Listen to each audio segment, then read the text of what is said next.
All right. We're taking all the best old school wisdom and blending it with the top new school methods to bring you the optimal coaching strategies. This is the 80-20 Baseball Podcast with Coach Bo.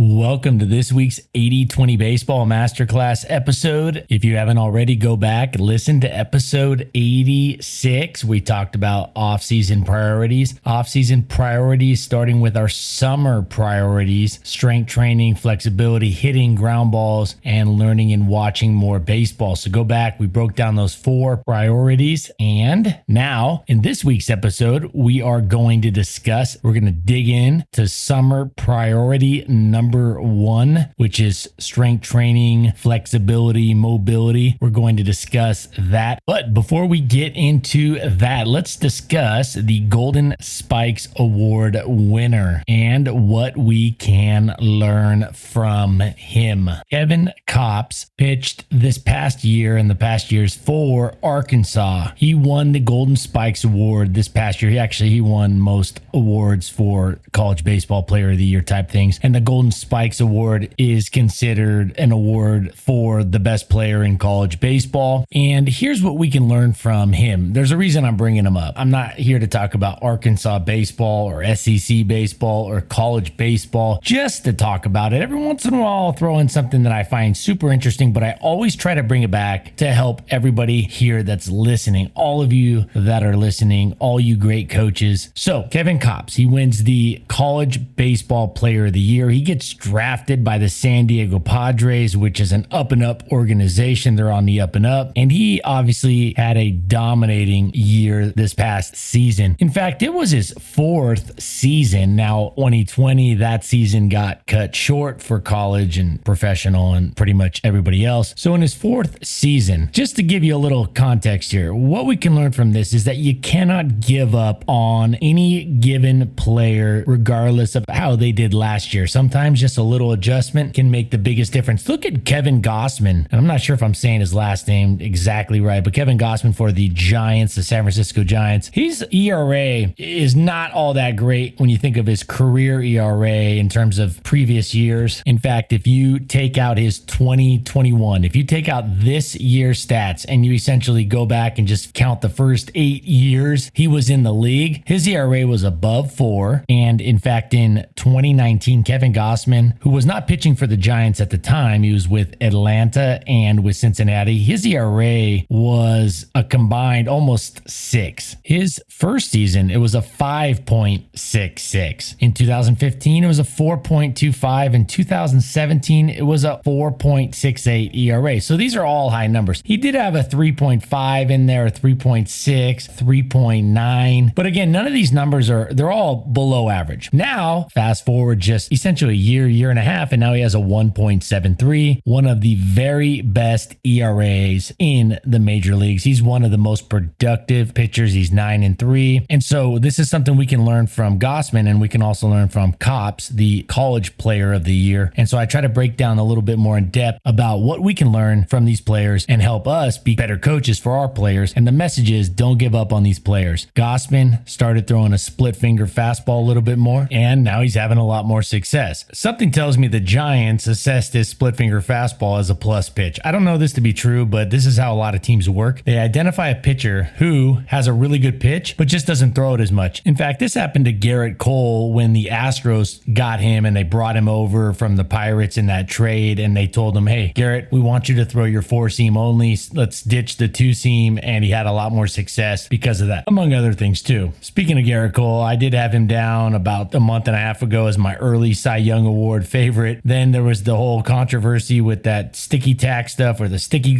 super glue stuff he's using on his fingers. And now he had a couple bad outings. So, I don't know where Garrett Cole is right now, but he did have a phenomenal outing last week, a 9-inning complete game shutout against those very same Astros. So I think he'll be fine, but there's definitely some good pitchers out there that are throwing really well right now. And so it's a long season. So Kevin Gausman, KG, gets picked up by the Giants and he's throwing this split finger fastball a lot more, like 5.8 times per inning. 5.8. In fact, he throws a split finger like 38, 39% of the time. I think there's only like 2 other pitchers that even throw it more than 20% of the time in the entire league. Now, as a coach, is there a pitcher that you see in the tryouts? Is there a pitcher in the league that you see or that you've seen in other seasons? Is there a pitcher in your area that has a skill set, a pitch, in this particular case with a pitcher, that has a pitch that really works well, but you just don't see him throwing it a lot? Keep that in mind. That might be a player that you want to bring on board on your team and tell him to start throwing that pitch a little bit more. You might also see a mechanical flaw, something that could be fixed and ironed out, a mechanical issue with their delivery that could be fixed. Like one thing that if they fixed could probably drop their ERA in half. So look for these things when you're looking at players from tryouts and players around the league. You're finding those undervalued players sometimes and really trying to boost their productivity by using a different strategy, or in this case, different pitch totals or allotment of pitches can be different. So you can do that, or a mechanical adjustment, just a simple mechanical adjustment. Now, this is obviously not going to work for every pitcher, and sometimes identifying it is a challenge in and of itself. So back to Kevin Kopps, College Player of the Year. He had a 3.3 ERA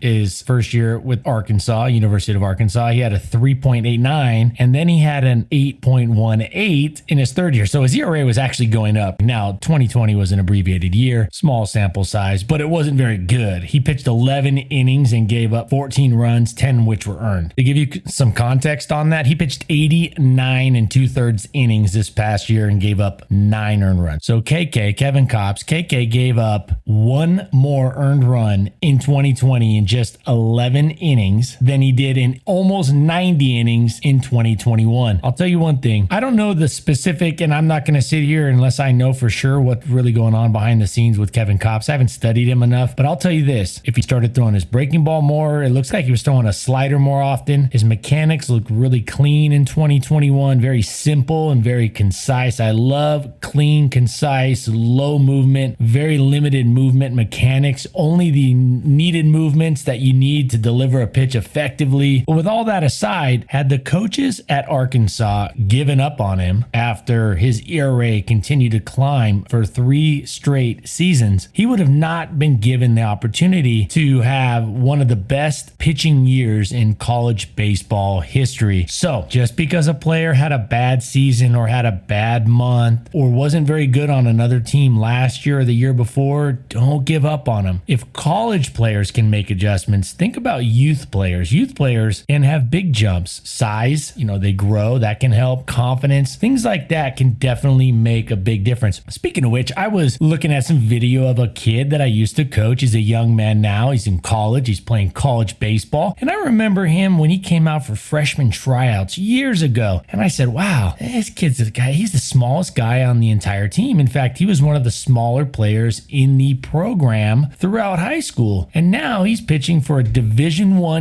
baseball team and doing really well and throwing very hard and throwing a really good changeup and having a lot of success. So a lot of coaches would have seen him when he was a freshman or a sophomore in high school and go, is that the bat boy? And now he's dominating and pitching extremely well at the college baseball level. Division I, nevertheless. I mean, all of college baseball is competitive at every level. There's great players. Division I's just a step above that, but nonetheless, the message here is that we can't give up on players. Look for the undervalued player. I remember my dad coaching our Little League team, and he picked up a player from tryouts that nobody else wanted. And my dad told me years later, he said, I picked him because I knew there was some hidden value there. There was some hidden value. He knew that kid could bunt and that kid could run. So he could bunt and he could run. And he knew in Little League, if you could drag bunt and then run down the line quickly, you could bat 500. My dad knew if he drafted him, he could teach him how to drag bunt really well. And he did. And so in batting practice, he taught that player, Hirsch, to drag bunt. He made him drag bunt more often than some of the other players on the team. And he ended up having a good, productive year for us. And that was his role. Put pressure on the defense, specifically the pitcher and the third baseman, try to make them make a good play. And often Hirsch would turn that drag bunt single into a double or even a triple by stealing a few bases afterwards. So here in part 1, we're talking about looking for that hidden value in players. Might be a pitcher that needs a little delivery issue. It may be a hitter that has a really good swing. Some hitters have have really good hand-eye coordination, but they have really poor approaches. They have a bad plan at the plate. So if you can find that player during tryouts, or you remember that player from previous seasons on other teams, you can teach them the hitting approach, the hitting plan. You can really work that into them. We've broken it down at length here, so you have a plan. You know exactly how to go out and coach it. So that's a particular hidden value that you have. How about a player that's not really good at fielding ground balls, but a tough athletic kid? Maybe teams have him at third base or first base or even shortstop or second or in the outfield. A tough kid, athletic, moves quick side to side, but doesn't really field ground balls really well. Maybe you put him at catcher. All right, maybe you put him at catcher, because if your catcher's fielding ground balls from your pitcher, then it's going to be a long season anyways, right? So there's some value. Look for players that can add value, that have hidden value,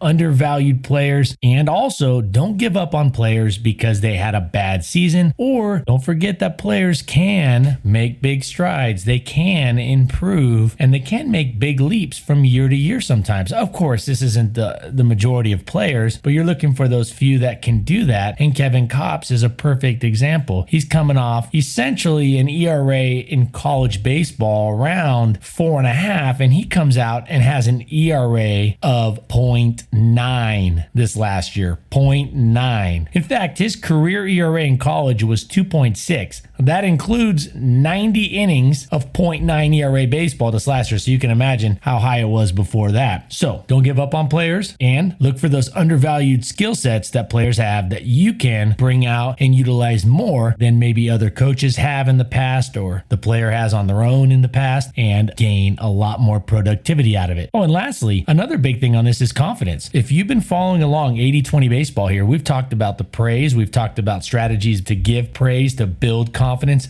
I'm huge on confidence. I'm huge on building confidence. I feel players that play with confidence, players that get praised, that don't have to look over their shoulder to worry about what the coach is thinking all the time, players that build confidence because your practice environment is challenging, those players are going to step up. So you might have players that you find around that just are lacking confidence but have all the skills they need. So maybe you look around in the league or in tryouts and you see a kid that's just a little underconfident. He needs a coach like you to bring up that confidence. All right, so summer baseball. Summer baseball, it's here. Priority number one, strength training, speed training, flexibility and mobility. Flexibility and mobility, I know in the strength and conditioning world, those are considered two different things for the most part, but for all intents and purposes, those are the same thing as we're going to cover. Strength training, off-season, summer priority number one, strength training. Here's the thing. There's so many players out there that are being coached to do something, to improve their swing, or to improve their pitching delivery, or to steal more bases, or to get better on defense, to cover more ground, to catch more fly balls, but they don't have the physical skills to allow them to do that, or they haven't, improved their physical capabilities enough to do what they're being asked to do. A perfect example of this is pitching. I've worked with pitchers, thousands and thousands of pitchers over the years, and this is something I messed up on for years when I first started coaching. I realized later on that I had messed up by trying to coach players up on their delivery, their pitching delivery, their mechanics, and I didn't realize, or I wasn't paying attention to the fact that these pitchers didn't have the physical capabilities, either strength or mobility, to do what I was asking them to do. Perfect example on the mound is you want a pitcher to stride out to an optimal distance. You don't want a short stride from your pitcher. You don't want a crazy long stride from your pitcher either, but you want to stride with some length. And pitchers would come to me that have short strides, and we try to elongate that pitching stride as they stepped out as they strided towards the plate to deliver the pitch. And I realized their hip mobility and their leg strength upon landing, usually their hip mobility, their hip flexor mobility and strength, they couldn't lift their leg and stride out their front leg. They couldn't keep it up long enough to get that stride out there far enough. And so they would lift, if you imagine a pitcher, he's stepping almost sideways. He's reaching out with his delivery. He has some momentum behind it. Hopefully you're getting the hips in. Hopefully you're watching those videos on 8020baseball.com that talk about the power slide step. You're going to see exactly what I'm talking about. But the pitcher strides out and they can't get to where they need to get to, so their stride is short. Or they stride closed off because they can't, their mobility and their hip flexibility and their leg strength doesn't allow them to stride right towards home plate. All pitchers should stride almost directly towards home plate, give or take a few degrees depending on the pitcher. Now, the thing is, you're going to see this in baseball community. I'm going to let you in on a huge secret in the baseball community. There's a lot of talk about every player, you got to coach them different. You got to coach each player, their uniqueness, their differences. A big part of that when it comes to hitting and definitely pitching, a big part of that is because they're physical limitations. They have physical limitations that don't allow you to coach them all the same way. So players are not physically in the same shape. They don't have equal strength across the board. But what if you could get all your players stronger and more mobile? What if you could get your players stronger and more mobile? Then you would be able to say, the baseball community then would be able to say, hey, we can coach our pitchers a lot more the same way. We can coach our hitters in more similar ways. The reason that you can't always coach different players the same is because they physically can't do the same things. But that's not because they can't get there with a good strength program, a good mobility workout routine that they do often. I truly believe that all players can get range of motion, optimal range of motion, optimal hip mobility, optimal strength for their body weight if they prioritize it. And our summer priority, we're going to break down all 4 of the summer priorities over the next 4 weeks. As you can see this week, we are talking about the physical improvement of players. And I'm talking 7U, 8U, 6U, 9U, 10U, high school, definitely college, professional, definitely. I'm talking all ages. Youth baseball players should absolutely work to build strength. Here's the difference for youth players, or part of the difference for youth baseball players versus, say, high school and definitely college and professional baseball players. Youth baseball players don't need as much resistance, i.e. weight. They don't need as much weight. They don't need to have a bunch of weight on a bar or a bunch of weight kettlebell and stuff like that. In fact, body weight will suffice in most cases for youth baseball players. Now, some of you are saying, Coach Bo, they already move their bodies all day out at recess, at this, they play other sports. Yes, but they don't usually use their bodies in a physically efficient way or with the optimal stability. You need to get optimal mobility and optimal stability, and also just get a little faster through those movements, a little more explosive, which through training can be done. So every player can get a little faster if they're trained to sprint. I think training forward sprints, 15 yards, 10 yards, 20-yard sprints is awesome. I love that 15-yard sprint. I love that distance. 10 to 20-yard sprints, you can mix it up. Remember, backward sprints as well. Not backward jogging, backward sprints as well. Backward sprint races. Have them compete. Forward sprints, backward sprints, side to side shuffle sprints.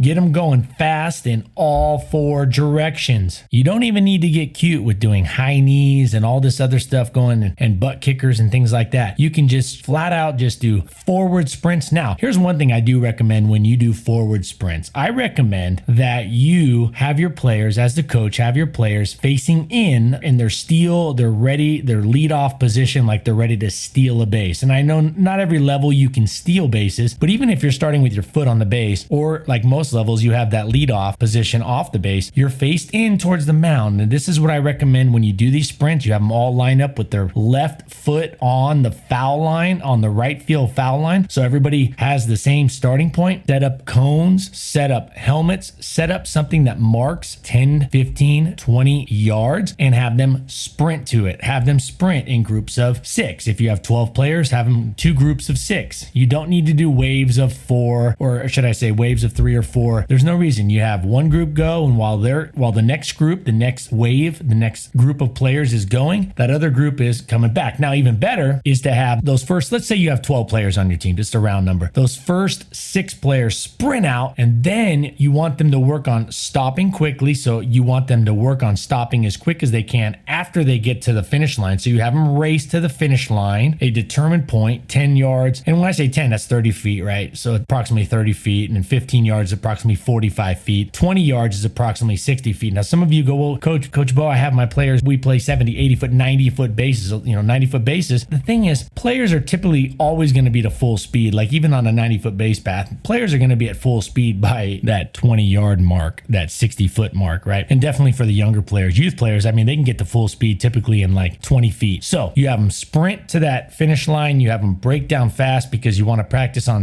the players being able to stop on the base. Like when you hit the second, they need to stop on second if they're not planning on going to third. They need to be able to stop quickly. You're seeing a lot of players slide past the bags, run past the bags. You could even do this. You could have sprints in the outfield and have some throwdown bases or just a glove and have them practice their sliding on the grass in the outfield and say the first one to hit the bag and stay on the bag wins. That's another good one. I don't think you need to go the full distance for this because that last 25% of that sprint is really just a redundancy. Not that you want, and it's not about building cardiovascular for baseball. You're going to build that in because you're doing more reps. It's not necessarily how long each rep is. You're just going to do more reps. But what you're going to get more of is more steal jumps, more acceleration. You're going to have them slide in or break down to the base after they finish. You could have them race to the, if they're going to do a slide, that can be the finish line, obviously, is the base, the throwdown bases. I love little throwdown bases. If you're going to have them run to a finish line point, say some cones, you can have them break down after that and say, you got to break down by this next set of cones, which is 10 feet past that. Really challenge them to stop on the base, stop quickly. And then you have them backpedal, sprint backwards. Backpedal, sprint backwards. One thing to be cognizant of here is when they're backpedal sprinting, you got to make sure that their area, their path is unobstructed. There's not other players wandering around or things on the ground or things that rolled out there like baseballs. Be careful of that. Forward sprints, backward sprints, and then have them do as fast as they can, side shuffles, side to side shuffles. You can even do karaoke, which is where they cross over their legs on the side shuffle. Those four things right there, essentially four directions, going as fast as they can, accelerating. Spend more time with them doing short distances, accelerating, explosive, rather than stretching it out and having them do like 50-yard sprint. Break it down, really work on steal jumps, backward sprints, getting going, have them do competitions. So that gets their speed work better, their quickness better. Now for strength, I'm a huge fan of doing side jumps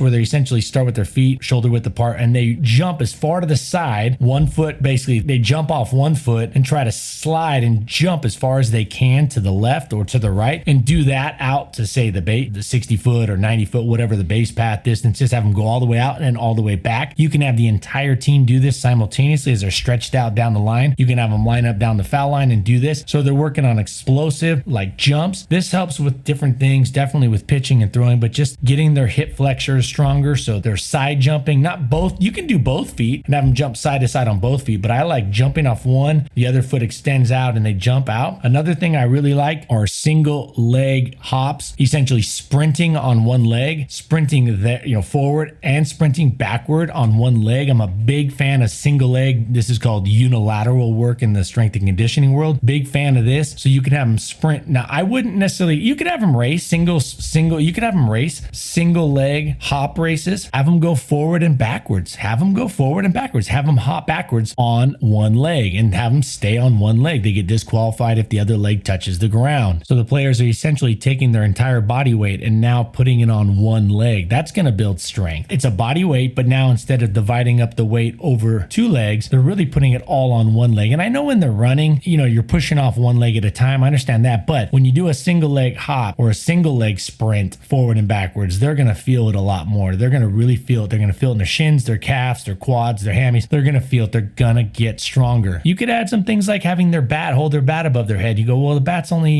2 or 3 pounds. Hey, that's weight. You could have them hold some 5-pound dumbbells in their hands. So that adds 10 pounds to each thing they're doing. And that adds up. Remember, it's about speed and quickness as much as it is about just pure bulk strength. All right. So we've got single leg strength. You're going back and forth on single legs. You're going sprint work, forward, backward, side to side. You can do squat jumps. Squat jumps essentially have the players down, good posture, chest up, hands down, touching the ground. They got to get really low and they're exploding up and then they're putting their hands up in the air, up above their head, keeping their hands and bringing their hands together above their head. Squat jumps. You beat them up with squat jumps. Another good one is squat jumps with 180 spins, both directions, 180 spins. Baseball's a rotational sport. So you have them get down, they're squatting, they're touching the ground with both hands, almost like they're fielding a ground ball, right? They keep their chest up so they're not bent over. You're going to see the players are going to kind of want to lean forward and have bad posture when they first do this. Make sure they keep that chest up, really fight, stretch those hips out, get down there and have them jump up really high, have them jump and spin. You can do this right out on the field. In fact, I've had players at the high school and college level and even professional players jump and do 360s on this, but you can definitely jump and do 180s, explosive, quick movements. Lunge jumps are awesome. So lunge scissor jumps, essentially the players are going to get into a lunge position, right? A typical lunge position. You want to extend those legs out a little more than they might like to. Most players, when they do a lunge, are going to go a little closer together with their feet because it's the path of least resistance. Make sure they get some good extension on there, get those feet widened out on that lunge, and then have them jump up in the air and switch their feet. All right, so if they have their left foot forward and their right foot back, they're going to jump up and then switch their right foot forward and their left foot back. They're exploding up and switching, exploding up. This is really, really good for the hips. You can do this based on reps or on time. Time is a little bit better in some cases. Some players are a little bit more advanced, so they can do, or they're a little further along, so their reps, 10 reps to them is much easier than the other player doing 10 reps or something. But if you say 30 seconds of this or 20 seconds, then one player may be able to knock out 25 lunge jumps or 20 lunge jumps, and the other player might be able to, or some of the other players might be able to knock out like 12 or just 5 because they really working on their technique. They're not there yet. They're not strong enough. It takes them a little longer to get down and come back up. I like using time more often than reps, but it's just kind of whatever fits best for your practice routine. A big abdominal strength training I love are windshield wipers. Single leg windshield wipers. Windshield wipers. Go look it up on YouTube. Single leg, one leg windshield wipers. A lot of you are familiar with the windshield wipers with both legs. I'm a big fan of single leg windshield wipers. You'll see the difference. It's pretty much exactly what the name says it is. I'm a huge fan of those. I'm a huge fan of medicine ball throws, med ball throws. That's where players are throwing 5 or 10 pound, or if you have some stronger players, 15 pound med balls, or throwing those over their head. They're throwing them behind. You'll see those. There's videos of those online. Med ball throws for baseball players. You have the side throws into the fence or side throws to a partner rotational side. I'm a big fan of core work. So the first part there, we were talking about leg strength, quickness, speed, getting our legs stronger, definitely our hips stronger. We did the jump lunges, the jump squats. We did the sprint work, forward, backward, side to side, getting quick. And then you have your core. You really want to get the core moving in essentially 4 different ways. You want your core, your hips to be able to lift up your legs. You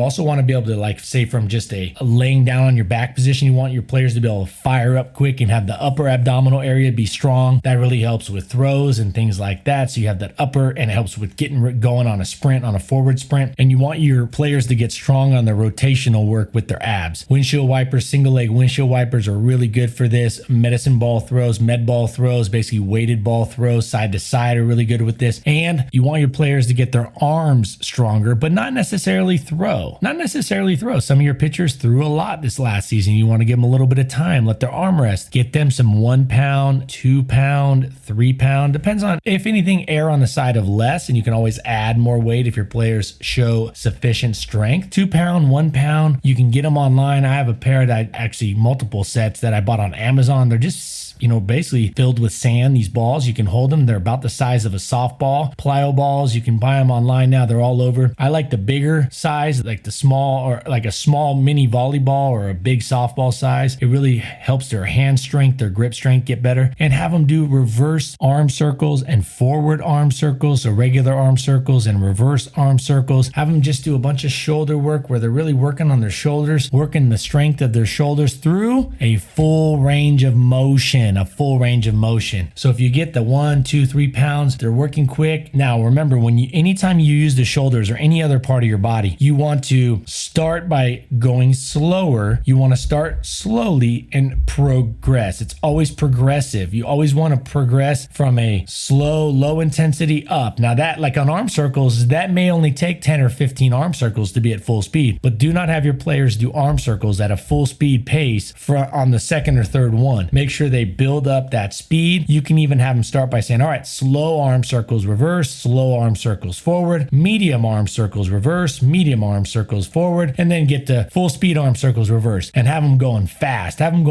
Build up that arm strength. Last one I also like is having those plyo balls put together like a pitcher that comes set in the set position with the ball and the glove. But since they don't have a glove, they just have the 2 balls in their hands. They touch the balls together out in front of them and then have them go like they're breaking their hands to throw, like they're breaking their hands to pitch, and have them come up above their head and touch those balls together up above their head quickly, and then back down, back up, down. Almost like they're doing jumping jacks without the leg movement.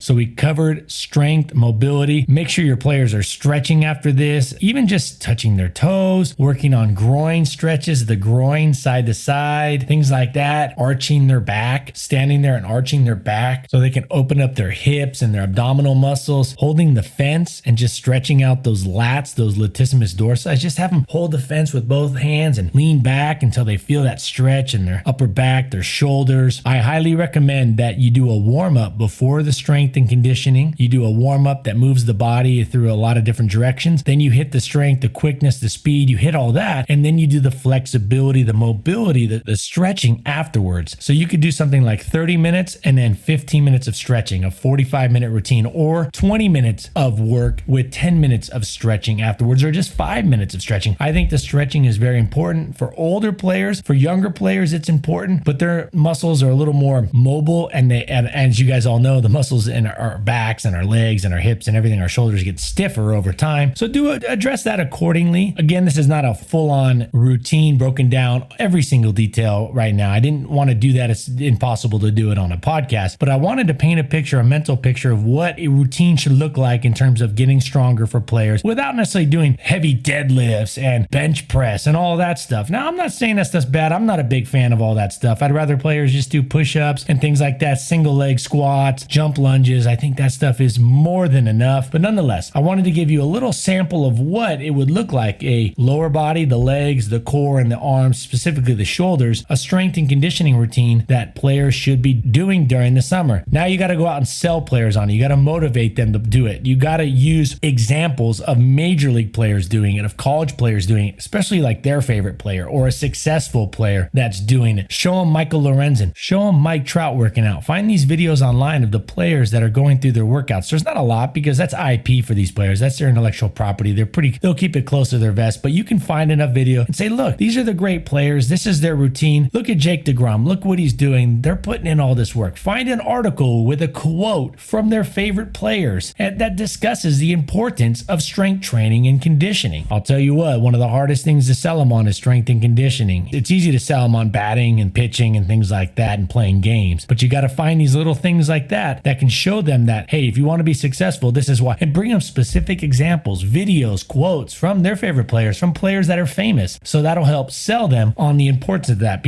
and also keep it short. Don't get too long with it. Keep it short, a couple times a week, 3 times a week, once a week, and there you go. All right, next week, we're going to break down the summer priorities for hitting. We're going to dive into the hitting summer priorities, and you're going to want to hear that because these summer priorities are things that you can bring also into the fall. You can take into the fall with you. So this is a couple, 2-3 months worth of hitting priorities at this time that you can use. So we'll see you back here next week for episode 87, next Tuesday, for our weekly get together. The 80/20 Baseball podcast, the 80/20 Baseball Masterclass is coming to you every Tuesday. So see you back here next week. This has been Coach Bo. Until next week, take care of yourself. Take care of your health. Look to get better with that health. We're all trying to be a little healthier. Be healthier so you can be a better coach. Be better for your family. Take care of that family and take this information out there and, have that confidence, that extra confidence, knowing that you have a fantastic, a proven plan to go out there and help players be successful and to have more fun while you're at it and win more games too. So until next week, bye for now. This has been the 80/20 Baseball Masterclass. Take it to the field.